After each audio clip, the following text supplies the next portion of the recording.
Suite du procès d'Yvan Colonne avant les plaidoiries de la défense concernant la demande de reconstitution. Le commissaire divisionnaire Dimitrius Dragaci a été entendu. L'ancien directeur de la police judiciaire d'Ajaccio est revenu sur la façon dont le piège s'est refermé sur les membres du commando grâce à la téléphonie mobile. Son témoignage a été utilisé par la partie civile pour décrédibiliser une nouvelle fois les témoins. Raison de plus donc pour la défense de réclamer une reconstitution. Anne-Marie Leitch à Sylvie Garat. Déterminés à obtenir cette fois la reconstitution, voilà comment sont apparus les avocats d'Yvan Colonne avant de plaider. Ils la veulent pour vérifier les différentes thèses développées par les différentes parties. Dans les dossiers, les seules reconstitutions qui existent se sont déroulées en 98 et 99, avant l'arrestation d'Yvan Colonne. En 2007, lors du premier procès, ils avaient obtenu un transport simple sur les lieux, mais cette fois, ils affirment, pas de déplacement, sans confrontation.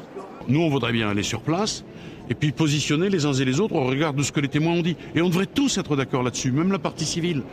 Si on cherche la vérité, c'est pas compliqué, c'est une mesure qui est une mesure objective et qui peut objectiver un certain nombre d'éléments. En 2009, lors du procès annulé par la cassation, les parties civiles, le parquet, avaient demandé le rejet de la demande de la défense. L'objectif semble être aujourd'hui d'accéder à ces requêtes pour calmer le jeu. Voici ce que nous disait un avocat de la partie civile avant le début de l'audience. Ce qui est difficile, c'est que la reconstitution, c'est un acte qui impose la totalité des acteurs, les témoins et les membres du commando, avec éventuellement les experts. Et ça, je pense que c'est impossible.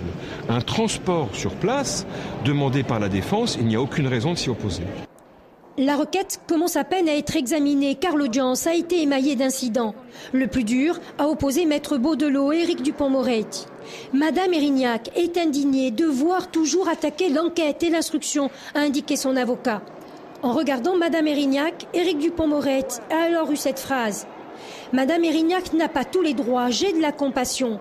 Mais si la démonstration que l'enquête, l'instruction sont mal faites, sont interdites par sa douleur, alors je quitte le procès. Les avocats font monter la pression de part et d'autre.